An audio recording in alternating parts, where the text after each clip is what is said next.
Bonjour à tous, je me présente, je m'appelle Blackfire et euh, on va parler de Spider-Man 2. Alors, je vais pas faire une critique du film, mais vu que c'était l'anniversaire des 22 ans du film, je voulais rendre hommage au film et dire en 10 raisons pourquoi c'est l'un des meilleurs Spider-Man de tous les temps et que je pense, à moins que Sam Raimi revienne, que ce sera pratiquement imbattable et je vais m'expliquer pourquoi. Comment dire? Comment dire sur Spider-Man 2. C'est quoi le point fort du film? Ça va être pas, bizarrement, ça va être un peu dur et pas trop. Parce qu'à la fois, vu que c'est un chef-d'œuvre, il n'y a pas grand-chose à dire. Chef-d'œuvre, c'est très difficile à faire une critique. Mais si on doit donner 10 points pourquoi ce sera le meilleur Spider-Man de tous les temps. Premier point, le réalisateur. Sam Raimi, exceptionnel, top 10 des meilleurs réalisateurs de tous les temps. Rien à dire, incroyable. Donc Sam Raimi, premier point fort. Deuxièmement, Tobey Maguire. Tobey Maguire, actuellement, pour moi, même encore aujourd'hui, malgré un Tom Holland exceptionnel, c'est un des meilleurs Spider-Man, aucun débat là-dessus. Il est exceptionnel, il est encore plus exceptionnel dans ce film, justement. 3, je veux dire le reste du casting, je trouve que tous les acteurs dans le film, ils sont exceptionnels. Du second rôle au petit rôle jusqu'à Tobey Maguire, rien à dire, c'est exceptionnel, c'est très très très bien joué par tous les acteurs. J'ai pas grand chose à dire. Alfred Molina Octopus, je pense qu'il n'y a pas de débat. Donc voilà, ça fait 3. Quatrième position, forcément, le scénario, rien à dire, banger, voilà, exceptionnel, très très très très très bien écrit. Très très très très bien écrit, exceptionnel. Est-ce que c'est fidèle au bouquin? Je pense que c'est le Spider-Man le plus fidèle au bouquin avec Spider-Man 3.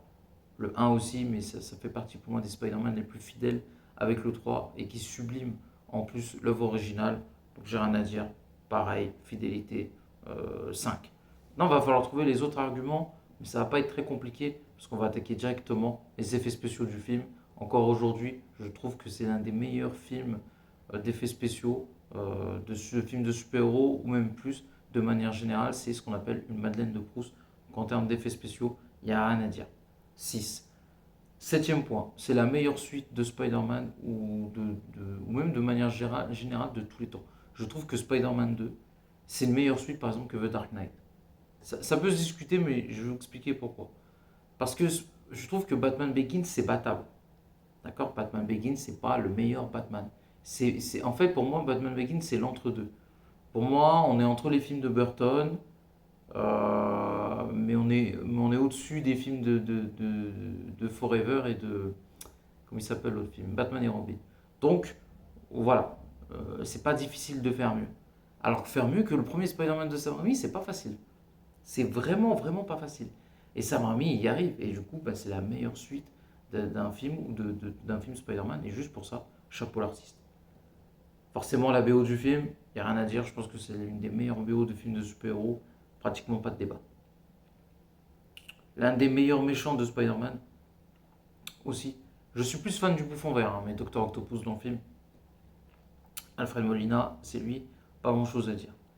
Euh, 3, c'est un film qui parle aussi de la santé mentale, chose qui est très rare pour un film de super-héros, et c'est fait avec tellement de brio et de talent que j'ai rien à dire, en fait, c'est exceptionnel. Et puis voilà, c'est super bien écrit, c'est un banger. Il n'y a que des qualités dans ce film, je ne trouve vraiment aucun défaut, même 22 ans après.